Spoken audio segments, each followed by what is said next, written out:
Bien, bonjour à tous, bienvenue sur ce guide d'utilisation complet de Go High Level. Et dans cette vidéo, on parle du constructeur de page et de chacun des éléments. Et aujourd'hui, c'est l'élément Forms qu'on va voir rapidement parce qu'il n'y a pas grand chose à dire en termes d'utilisation dans le constructeur de page. La vidéo qui parle du formulaire, de construire un formulaire, elle est quelque part ailleurs dans les playlists. Donc là, ça va être très rapide et on va jeter un œil rapidement ensemble. Ok, donc voilà, me voici sur une page de démonstration et j'ai envie d'insérer un élément de type Forms. Donc je vais prendre mon formulaire ici et je vais par exemple le glisser sous, on va dire sous ici, hein. Et le seul réglage que j'ai à faire, on va dire essentiel, il est là, c'est de choisir le bilan forme, hein, le bon bilan. Et donc il va s'afficher ici, hein. Boum, voilà, j'ai un petit bilan, un petit formulaire qui s'affiche. Donc si vous avez 10, 20, 30 formulaires, vous pouvez en afficher qu'un en même temps par module forme. Voilà, il n'y a pas grand chose à dire. Si votre formulaire est transparent comme moi là ici, forcément, ça serait pas intelligent de le mettre sur un fond blanc, hein, puisque sinon on verrait rien du tout. Donc forcément, ça demanderait éventuellement de faire en sorte d'appliquer quelques réglages complémentaires. Mais on voit bien là par exemple sur le côté gauche, que quand je sélectionne mon formulaire en termes de réglage, à part ajouter un padding top, voilà, qui va ajouter un petit padding à l'intérieur, ou un margin top qui va créer un espacement et bottom entre les éléments qui l'entourent, je ne peux pas faire grand chose de plus. Voilà, le seul réglage que vous devez euh, impérativement ajouter, c'est qu'est-ce qui se passe quand la personne clique sur ce bouton. Donc là, il y a deux solutions. Soit dans la partie formulaire, donc dans la partie site Forms, vous avez réglé votre formulaire pour que quand le formulaire est soumis, il se passe déjà un message de remerciement ou une redirection URL. Et à ce compte-là, vous touchez à rien parce que ça veut dire que vous l'avez déjà choisi dans la partie formulaire.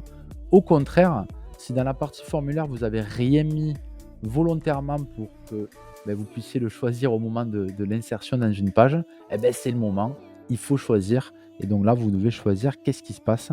Là, vous pouvez faire Go to Website URL et donc vous allez devoir mettre une URL qui va rediriger la personne vers, par exemple, sur cette page-là, on va rediriger vers une page de remerciement. Si j'avais inséré ce formulaire dans un autre contexte, je l'aurais peut-être redirigé vers une page de questions supplémentaires. Voilà, c'est pour ça qu'on redirigerait uniquement sur qu'on choisit la redirection ici sur la page. Voilà, donc à vous de voir comment vous gérez ça, peu importe. Vous pouvez choisir Open in New Tab de manière à ce que quand la personne aura terminé au moment de la redirection, ça ouvrira un nouvel onglet plutôt que de faire ça dans le même onglet. Stratégiquement, ça peut être bien ou ça peut faire chier certaines personnes, donc c'est à vous de choisir. Moi, je ne suis pas là pour vous parler de stratégie aujourd'hui et bon, il n'y aura pas un impact majeur de toute façon. Voilà, j'ai pas grand-chose de plus à dire, si ce n'est que si ce formulaire-là, vous vouliez le mettre dans un espace transparent, voilà, on va faire un petit rajout. Il faudrait éventuellement faire en sorte, alors je vais le faire un peu crado, hein, mais non, on va pas le faire crado, on va le faire correctement. On va prendre, voilà, tac, ici, on va rajouter une colonne. Voilà, admettons, j'ai mon titre What You Get qui est ici. OK. Ensuite, je vais ajouter un autre en colonne et un autre en colonne. Voilà. Au moins, je mets mon formulaire dans la deuxième ligne. Voilà. Et je viens mettre le reste du texte dans la troisième ligne, par exemple. On va descendre. Troisième ligne.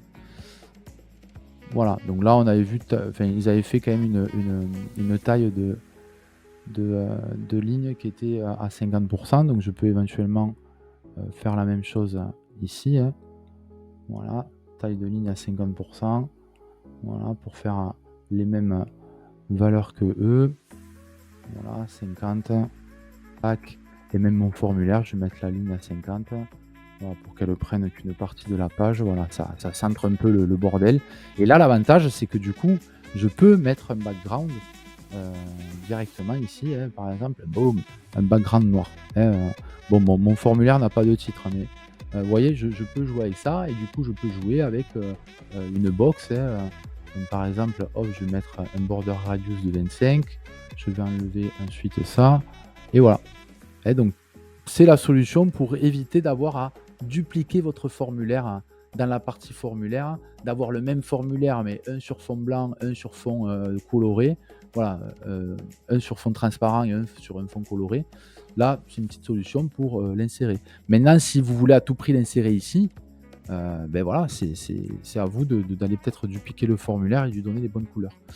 Bon, j'ai pas plus à dire, hein, si vous avez des questions, de toute façon, que vous avez une galère, vous savez que vous pouvez commenter si vous êtes sur YouTube. Vous pouvez venir sur le groupe Facebook pour interagir en direct et profiter de tout l'écosystème, de communauté de Facebook, et de ce qu'on partage dessus.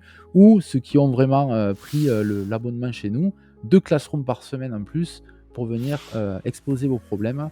Je prends votre, contrôle de l'écran, je résous le problème, vous, le travail il est fait, tout le monde a pu avoir une démonstration, tout le monde est content. Voilà, et c'est ça que j'aime bien. Voilà, je vous dis à très bientôt.